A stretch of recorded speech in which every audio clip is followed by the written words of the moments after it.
Does your child seem to argue about everything you require of them? They're generally defiant at just about every turn, and this makes you really angry.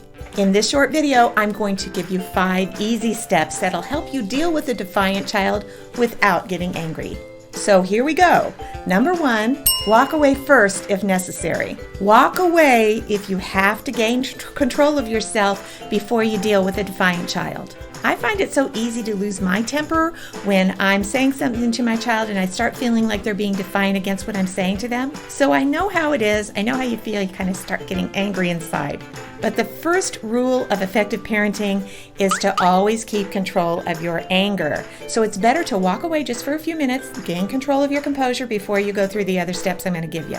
Number 2, have a plan. One of the best ways to keep yourself under control is to feel like you're not lost or unsure of what you're going to do.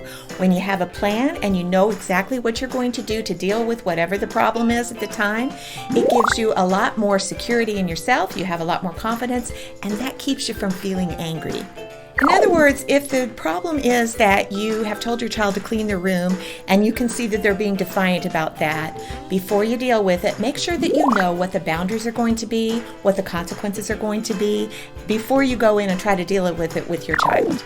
Having a plan is a great way to keep yourself from losing control. Number 3, give choices within boundaries.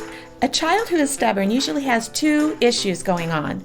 One is that they're having a hard time having a good connection with their parent, at least for that moment. But a lot of times it's an ongoing problem that your child is having a hard time connecting if you're having a defiance problem with them. So I'm going to put a link at the top of the screen and also in the description below. So after you watch this video, if you're having that problem, an ongoing problem with that, there is a video that will tell you exactly step by step how to fix that problem. But the second issue that's going on is a child may feel like they have little or no choices about what's going on in their own life.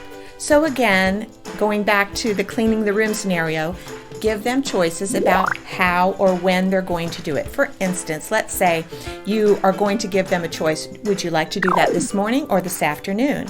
Or maybe you want to do it today or tomorrow, whatever you're comfortable with.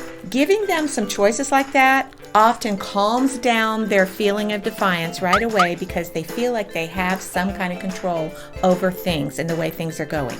That alone can solve the issue a lot of times right there. Before the conversation is over though, make sure that you both understand the boundaries and the consequences and all that so that you both understand the plan. Number 4, be okay with their decision.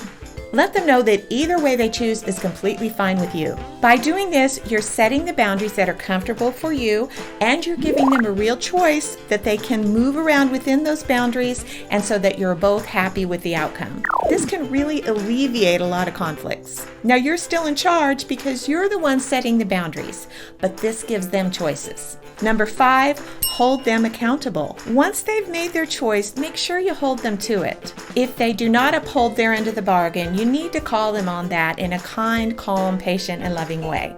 For example, back to the cleaning room scenario, let's say that they said they were going to do it this afternoon, but then something else comes up. Say, no, you said you were going to do it this afternoon, so before you go do that other thing, you have to get your room clean because that was our agreement. Don't let them move the goalpost either. Don't let them say, okay, well, I said I was going to do this afternoon, but I'm going to do it after dinner instead. Don't let them do that. You have to hold them accountable to the agreement that you've made.